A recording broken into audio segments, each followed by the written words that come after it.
Micah Parsons is one of the best players in the NFL. He's the highest paid non-quarterback in league history. The Green Bay Packers traded a ton to the Cowboys to get him. This week, he faces Jerry Jones and his former teammates for the first time.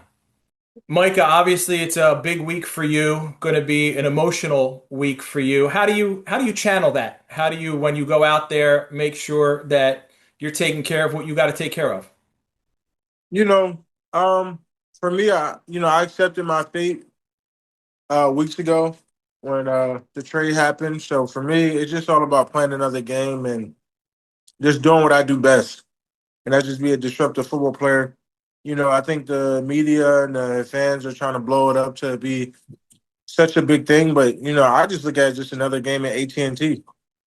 Oh, it's certainly another game. Some familiar faces, right? So if you get that opportunity, it's Dak. Are you gonna mingle? Are you gonna talk to? Like, have you figured out what you're going to do before the game? Talk to some guys, catch up with some guys, or Yeah, I try mean, not I to? I don't never really go out doing warm ups anyway. So like for me, I like to just channel in all my focus on the minutes I got to play football. What's it been like for you, Micah, going to Green Bay? Obviously, a historic city, historic team, very unique in that the traditions, the culture, everything they have built there. What has that been like for you, and what have you enjoyed most about kind of getting acclimated over there? I mean, besides the fans, just the teammates, the support staff. I mean, they made this transition so great, and I'm just extremely honored and blessed to be with such a great group of guys that want to win and that just want to play football. And I think we've been playing really good football so far, so that helps. And I just hope we continue that. We know this offense scores points, right? Defense wins championships. What you guys have there together, the system, the group, the team that you have. How far can the Green Bay Packers go this year? You've tasted some success before in Dallas. You've seen what it's like, but obviously the pinnacle, right, Micah, is to hoist that Lombardi.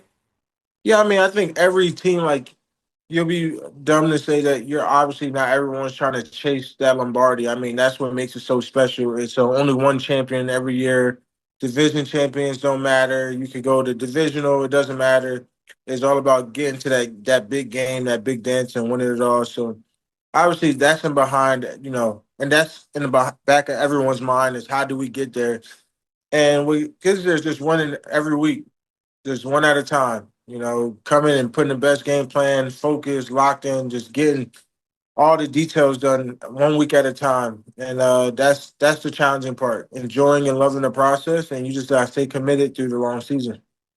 Those are the team goals. From a personal standpoint, I know you're driven by wanting to be the best at your position. You're the highest paid ever non-quarterback in the history of the NFL. I know you're on a path, and I've said this before, you're on a path to Canton somewhere down the road, even though it's only 4 years in.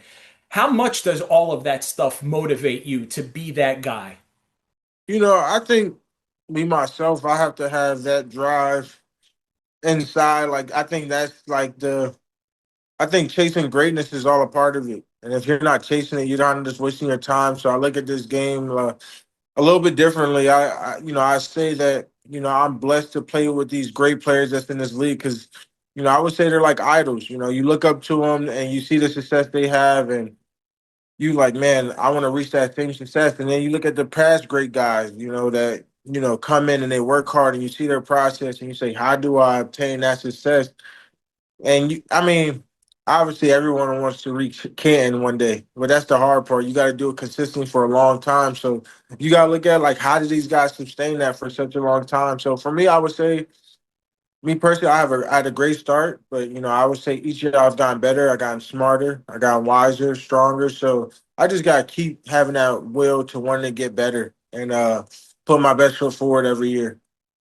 Micah, you were the last guy ever to sack Tom Brady. It happened in that playoff game. Is there any quarterback that you've enjoyed taking down more than anyone else? Probably is Tom because every time I see him, it's a competitive matchup, whether it's on the field, off the field, whether it's golf or Fanatics games. He's always trying to be the best. So when you can say you're the last person to take out an elite competitor like Tom. It's a special privilege. And what if you get that opportunity? I know you will want to with Dak. What would that feel like? You know, it's gonna be painful. You know what I mean? Dak's my guy. He was always like a good mentor for me. But you know what it is. I always told him if I ever faced him that it'll be a great matchup. So I'm excited to see what Sunday brings itself.